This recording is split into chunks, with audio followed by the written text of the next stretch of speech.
I'm living with a manipulator, but I can't leave a parent. My dad is the only distraction in my life. I can feel myself progressing a lot slower. I'm not sure what to do because deep down, I know I don't deserve this.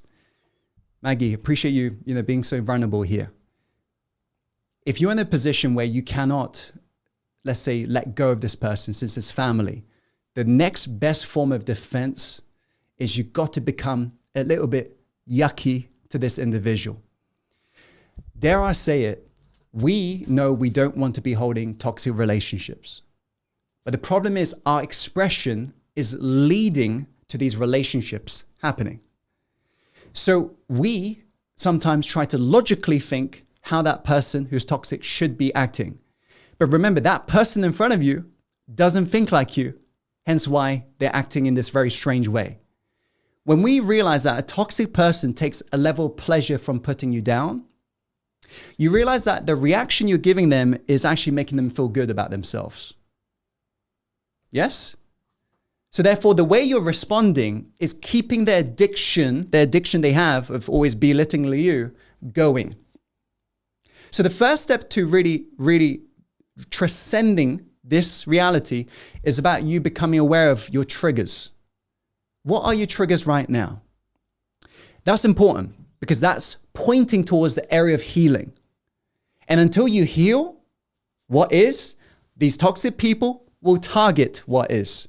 Hence why, you ever met a difficult person in your life and notice they tend to press your buttons and then some. They find buttons you didn't even know it was a button, right? They target everything. And you're like, wow, they brought out the worst of me. They're world class at it, right? So think about this. You got to begin to think about what are your triggers? Because here's the fact.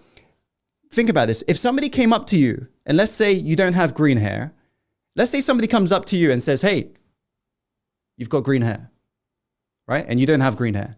Would you be triggered? Would you be like, oh my God, I can't believe that person said that to me? No. Why? Because you know you don't have green hair. True?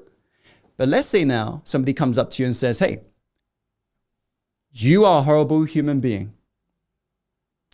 How many agree? Some of us hearing this would probably be quite offended. Now, let's rewind.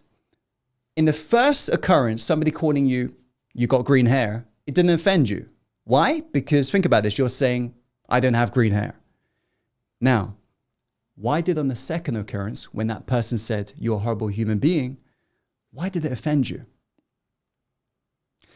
Well, the truth is because you had a doubt about yourself in that area, and that doubt existed long before that other person opened their mouth.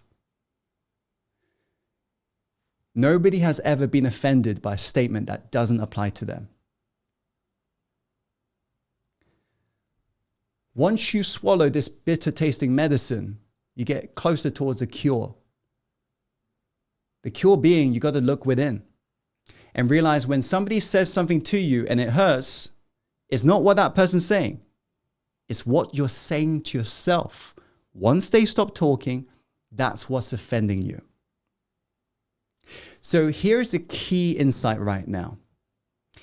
If you're easily offended, you're easily manipulated. If you're easily offended, you're easily manipulated. That's important for you to know next time. Because if you haven't noticed, toxic people tend to offend you because in a state of that emotional high, you're losing control. True?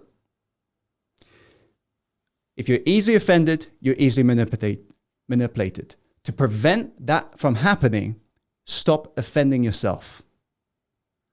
Begin to look within and ask yourself, what am I telling myself that's making me feel that way? At the same time, don't entertain their games. It's just like what Mark Twain once said. Don't argue with stupid people. They will drag you down to their level and beat you with their experience. And it's very true. You will never beat a toxic person at a toxic game, by the way. It's impossible, right? You're dealing with an absolute world-class individual in their field. So approach it from a different level of awareness and realize that these individuals in life, they'll continuously target your wounds, let's say, until you heal them. Understand though, what we find, especially if you study into some toxic people, what they find tends to be really attractive for them as victims is, here's a quick example, a narcissist. Any of you ever come across a narcissist? At the same time, any of you ever come across a self-sacrificer? Somebody who does more for others than they do to themselves? If you think about this, a narcissist and self-sacrificers, they always find themselves as an ideal match. And the reason for this is because for a narcissist, they've got a belief in terms of limited amount of love that's available to them. This is why they come from that level of, let me prove to others how great I am. So their well, their lake is running dry. For a self-sacrificer is also very similar. They're coming from a place of lack. Hence why they're always giving more to others and not giving enough for themselves because they believe that can run out. This therefore creates a perfect match between a narcissist and a self-sacrificer. So this individual, although they may want to get away from a narcissist, they will struggle to because they're finding the ideal match based upon how they actually tend to operate their life. Now, this isn't where we're going to deep dive in terms of this. It's a topic for another time, but just really think about what are my triggers right now? How can I begin to heal? Until you heal these wounds, they're always going to target it. One takeaway. If you're easily offended, you're easily manipulated. Stop offending yourself. That's the key.